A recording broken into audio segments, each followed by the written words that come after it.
Shalom, shalom, peuple de Dieu. Na pamboli nzambe pona mawana ye, na pamboli nzambe pona bolingo na ye likolo na biso.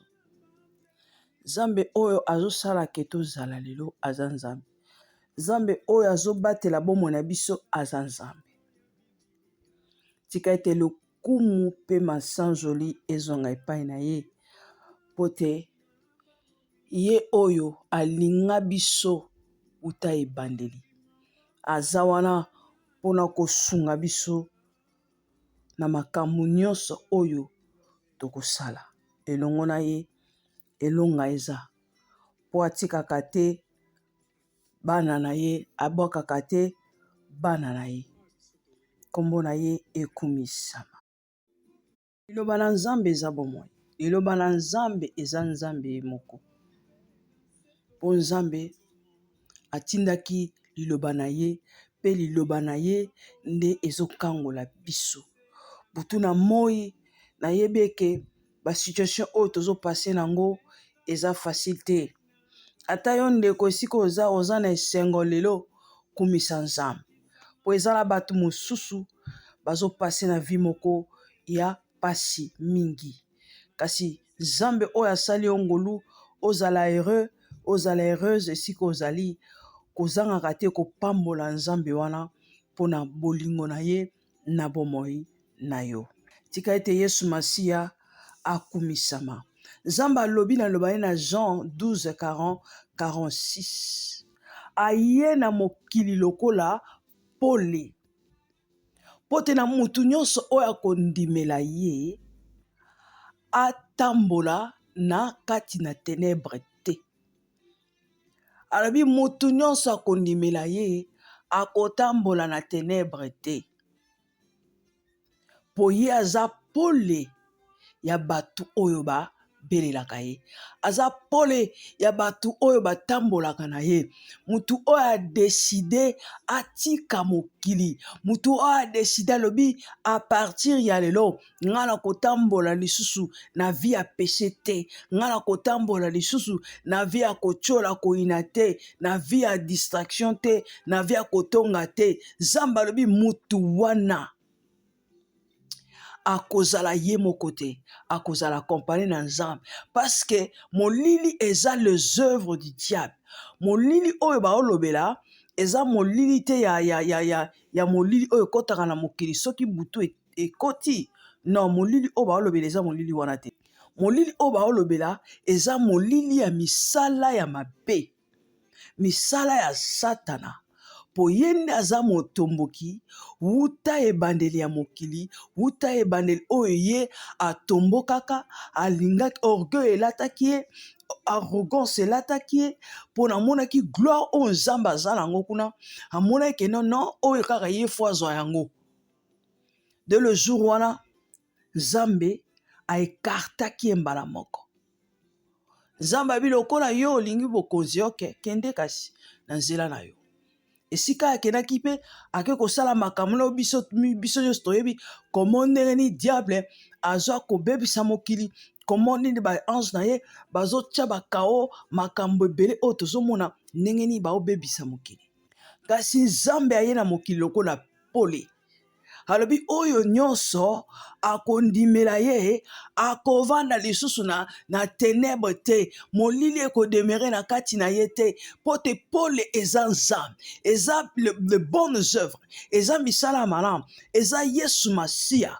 Biso nyonso toyebi Jésus Christ akufaki nekulusu pona kopesa biso bomoi, kolongola biso na péché, konimake biso to un jour tomona nzambe soki toza lisusu na se na mokili te.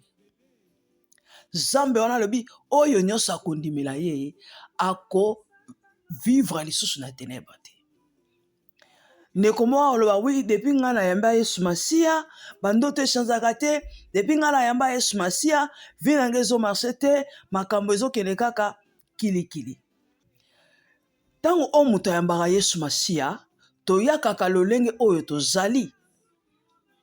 Tango oyo toyaka epai na nzambe biso toyebi keno nzambe asalaka malamu, nzambe aza bien mpona bato nyonso, nzambe toyebi keno aza mutu malamu po aza nzambe, wi aza bongo. kasi ntango toza epai na nzambe biloko oyo biso toyaki nango epai na nzambe yango wana nde esalaka biso tozwa lisusu badifficulté na marshe na biso na Yesu Masiya. Paske ndeko na nga ntango tobotamaka tobotami lokola bana nyonso ndenge babotamaka. Apres wana toye koyamba Yesu Masiya, bamisusu bayambaka Yesu Masiya, babandeli kokende église, deke baza bana mike, soki baparents na bango baza bakretien. Bamisusu mpe soki baparents na bango baza bakretien te, nzambe bakoyeba nzambe na mwana muke na âge à 15 ans na âge à 20 ans, ça dépend ndenge nini nzambe akomona ke eza temps oyo fo yeba ye. Po wana eza domaine na nzambe, mutu moko tatikala koyeba yango. Alors soki na vie na yo osalaka makambo mabe makasi, otambolaka na vie ya péché makasi, po biloko oyo tosalaka ya ba péché wana, mutu moko te asantaka osala péché, surtout soki oza païen, surtout soki oza païen na oyebi nzambe te, mutu nyonso amonaka no eza bonne vie, eza vie ya malamu, yango bato babaka no tosepelisa nzoto, na ana tana nga ko vivre fona sepelisa. Alors vie ya péché eza vie ya kufa. Nayebi ke na temps tozala na temps ignorance toyebaka te eloko nini oyo tozosala, parce que vie ya péché eza vie ya kufa, vie ya kosala mabe na niveau nyonso oyo diable, parce que na minute wana moto aza conduit na Satan, aza conduit na les œuvres de diable, moya yeba gravité ya makambo wana ozala, moya yeba ngo eza te, po diable aveuglaka mutu na temps wana. Po ayebi ke fo apousser wana mabe, po le jour oyo koyeba nzambe, marche na yo na nzambe ezala ya kobwate, ezala kokoso, po yango elekisela o temps. Po ndenge Bible elobi ke diable aza na temps, atikali na ngonga muke, azoluka batu oyo bakokende na ye na moto. Yango wana vie oyo ya péché nde ekomisaka biso to avancer na nzambe malamu te. To avancer na nzambe malamu te, marche na biso ezala na pasi. Bato mosusu bakolobaka non, Jésus-Christ asi akokisa nyonso na ekulusu. Oui, Jésus-Christ asi akokisa nyonso na ekulusu. Yango wana kenan bibeke eza na part ya mutu pe eza na part ya nzambe. Nzambe aye akufeli biso na ekulusu, azwi pouvoir oyo adona Eve ni o Satana ayibaki epai ya Adam na Eve, azwi pouvoir wana azongisela ngo mutu. Mais avant mutu akoma libre, eza pe na processus, eza na makambo fo sala pona mutu azala libre. Eza kaka te lelo nimeli Yesu, lelo makambo pe esili, non. Nzambe abimisi Israël na Égypte, amemi bango na nzela ya désert, amemi bango na nzela ya désert, amemi bango na nzela wana po alingaki amoneke na kati na Égypte bana Israël bazwaki baumelaki kuna 430 ans ezawa te. Bakomaki lokola ba Égyptien, parce que malgré bazaki ba hébreu, mais biloko oyo nyonso babandaki kolia, biloko nyonso kolata ezalaki ya kuna, malgré bazalaki na ndenge kolata na bango, mais babandaki kovanda kuna, bamonaki vie oyo bato wana babandaki kovivre. Alors babiloko wana basemence wana ezalaki na kati na bango. Alors Nzambe akoki kopermettre te mbala moko basote désert, basote désert mbala moko na Canaan, non. Désert ezalaki passage obligé pona bazala brisé. Yango Nzambe atrasaki chemin wana pona bango bazala brisé. Alingaki pa tester kondima na bango atala réellement si vraiment que non balingi Nzambe. Balingi Nzambe ya solo. Désert eza passage obligé pour na biso ba chrétien. Ezalaka nzela Nzambe apona yango pona alongola biso biloko oyo biso tozwi na mokili tango tozalaki bapayene. Nzambe alobi aza lumière ya mokili. Mutu nyonso akondimela ye akovivre lisusu na ténèbre te. Na pensée na biso bato omona ke non, soki toyepa Nzambe makambo nyonso esalamaka tikotak. non, eza na processus, eza na nzela fo tolanda yango. Soki olandi nzela wana te, moye ozwa lobiko eza te. Nzambe aflataka mutu te. Nzambe aya te mpo aflate biso. Non, aza papa na biso, aza oyo akeli biso, aza wana mpo na biso. Yango wana lokola aza nzambe, aza mutu te.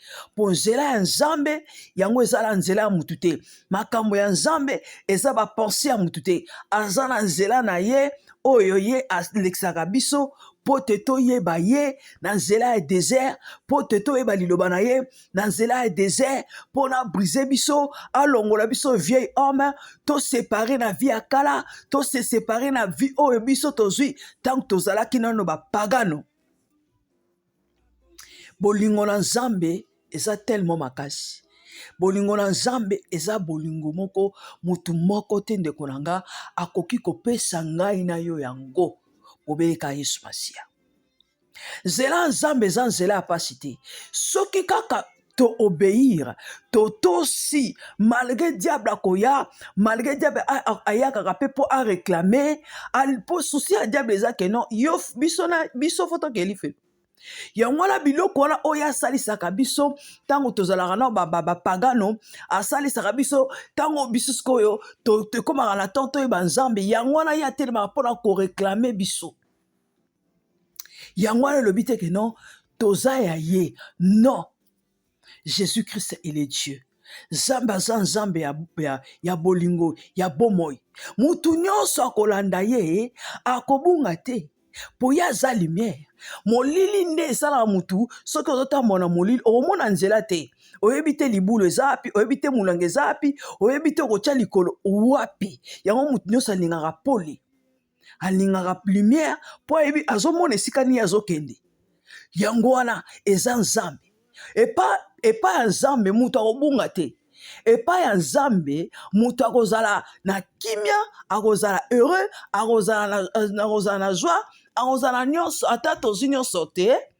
Mais oyo moni ke non oyo ekoki mpona nga nzambe apesaka biso po tozomona toza aveuglement ekoyaka, aveuglement ekoyaka, oza so aveugle te, mais na molili ozomona te, ozokende esika okende ozoyeba te, bavie ya bato ndenge bato bakenda bazoyeba te vini oyo azosala, makambo oyo azosala azoyeba te, kino sukasuka ekomema ye na liwa. Yesu Masiya aza oyo azali mpe akotikala nzambe. Yango wana nzambe alingi te ke tokende na liwa. Yango wana nzambe alingi te ke no tokende na liwa to na maladi. To vi oyo péché emema biso bisika moko oyo tokoregrete na niveau moko impossible. Yango wana liloba na nzambe ye na mokolo na lelo. Liloba na nzambe ye mpona koyebiso ke Yesu Masiya aza lumière. Nzambe aza pole. Mutu nyonso akondimela ye akodemere na ténèbre te, akoumela lisusu te na molili. Nzela oyo biso toleka eza nzela ekole ya nzambe, eza désert, eza passage obligé, eza eloko nzela oyo nzambe atya mpona aforme ngai na yo. Tozalaka bakretien ya monoko te, mais tozala bakretien oyo toyebi la parole de Dieu oyo ekosunga biso to se défendre na moment ya likambo. Po Satan ayebi Bible ya kotake mutu tango ya kotake soki oyebi liloba na nzambe te akoluka détruire yo, mais soki oyebi liloba na nzambe moyen akota adétruire eza te, po liloba na nzambe eza kati ya biso oyo eza Jésus. Moyen akota na kati na biso aokoka te po Yesu Masiya aza kati na biso. Mais soki ozala liloba na nzambe te na kati na yo, diable koyaka koleka na ye asala nyonso, alingi amema yo gauche à droite, malgré okomi mo Kristu, mais misala na nzambe, les œuvres ya Saint-Esprit eza kati na yo te. Wana Satana koluka nini azonga lisusu na ndako oyo obenganaki ye. Yesu aza nzambe. Nzambe aza na besoin tokabwana na péché, tokabwana na kochola, tokabwana na baninga oyo baomema biso na péché. Loboko oyo ezomemo na péché Bible bikata yango. Nzela oyo ezomeme na péché kata yango. Soko moni ke no oza na kokoso na kati na ozokoka te, Nzambe atia baserviteur baservante na ye mpona koyede biso to avancer na nzela ya Nzambe. Malgré temps ebebi parce que Bible elobi ke na temps suka faux prophète bakobima pasteur bakobima antichrist bakobima nyonso wana mpona koséduire bana na Nzambe kolongola bango na chemin ya vérité. Kasi soki ngai na yo toza na molimo na Nzambe, Saint-Esprit de Dieu akosala ke to discerner batu oyo baza banani. Lokola Saint-Esprit aza wana akosala biso grâce to discerner église wana pasteur wana prophète wana prophétesse wana oyo bazobima mpona basala mosala ya diable banganga balati veste bambikudi bakomi na baeglize nyonso wana mpona koluka koséduire peuple de Dieu mpo babimisa bango na nzela ya vérité. Kasi lokola l'esprit de Dieu aza kati na biso akotika biso te, akoede biso tokota na baetonga wana te. Topesa elike na biso epa na Nzambe, topesa confiance na biso epa na Nzambe, tokoki kolongola confiance wana te. Po te soki tolongoli confiance wana yaya tokopesa confiance susu na nani? Po le seul moto akosauve biso na temps oyo toza ezaka Yesu Masia. Po ye aza nzela mpe bomoi, aza pole, aza vérité na biso. Soki topesi elike na biso confiance na biso epa na Nzambe te, tokosuka wapi? Bobele kaka ye pole na bomoi, ye nde aza pole. Soki aye kokota na vi na yo ndeko na nga enyonso ekochange, tofungola mitema na biso, tondima Yesu, tokotisa Yesu, toyebisa Jésus vanda na kati na bomoi na biso. Nalingi na mitambwisa ngai moko te, natambwisi bomoi na ngai moko nazwi na ngai eloko te. Oyo kaka nazwi batrouble, oyo kaka nazwi bapanike, oyo nazwi baproblème, olinga bato mabe, olinga mpe bato te mabe, baproblème ezoya kaka, oprovoke bato problème eza, oprovoke mpe te problème eza. Suka bamisusu bakufaka po makambo eleki ebele. Yango Yesu Masia ye na mokolo kobisa yo liloba na ye kolobaki fungola motema na yo, kotisa Yesu wana po Nzambe alobi bokonzi na ye bato bakomona bokonzi te eza bato oyo basala komikitisa. Soki ngai na yo toza na komikitisa tokomona nkembo na Nzambe, tokomona nkembo na Nzambe, tondima komikitisa epa na Nzambe, toya te epa na Nzambe na esprit ya orgueil, toya epa na Nzambe te na esprit oyo tomiyebi omimolakisa elonga na yebi te. Nzambe akoperaka na bato ya bongo te, akoperaka na bato oyo baza na komikitisa. Soki toza na komikitisa nde tokomona nkembo na Nzambe. Eza temps oyo ya kopesa motema no pa Yesu, eza ngonga oyo ya kolanda Yesu. Toyebi Yesu depuis kala, bamisu basala 20 ans, 30 ans, 10 ans, 40 ans. Ayamba Yesu depuis mwana muke ti lelo oyo azotambola kaka na vie ya kilikili. Ça veut dire Yesu Masia aza na kati na yo te. Yesu Masia azona esika te. Yesu Masia avandi na place na ye te. Po yo moko ozo dirige na vie na yo, yo moko oyotambwisa makambo na yo, oso surrender te, surrender te epai na Nzambe, oso abandonne te epai na Nzambe. Nzambe aza na posa to se surrender, aza na posa to abandonne na ye, to yebise ke Seigneur kota na mitema na biso. Biso moko tokoki te, zala maître na nga, zala mokonzi na nga, zala Nzambe na nga, na nyonso Père yo zwa contrôle. Nde tokomona nkembo na Nzambe, parce que Nzambe bapesaka ye esika moke te, ye bapesaka ye nyonso. Soko opesi nyonso ya vi na yo akozwa yango te mpo na ye mo, non, akozongisela yango yo. Po ayebi ke bitumba oyo eza na se na moi, bitumba oyo eza tomona tokokomuna yango te, me na grâce na ye na nguya molimo na Nzambe nde akosala biso tolonga makambo oyo tozomona. Nzambe apambola biso nyonso, tika ete Yesu Masia apambola biso nyonso, lumière na ye, pole na ye elanda biso na makambo nyonso tutokosala, elanda biso na makambo nyonso tutokosala. Ndeko na nga tika ete nzambe apambola yo. Ndeko na nga, tika ete nzambe abénir yo na nyonso kosala, na nyonso oyo kosala, bénédiction nzambe landa yo na kombo na Yesu Masiya. Merci na oyo nyonso ozwaki ntango koyoka message oyo. Tika ete Saint-Esprit de Dieu apambola ye, tika ete nzambe abénir ye, mpe liloba oyo ekota na mitema na biso ezwa esika nde tokomona nkembo na Nzambe.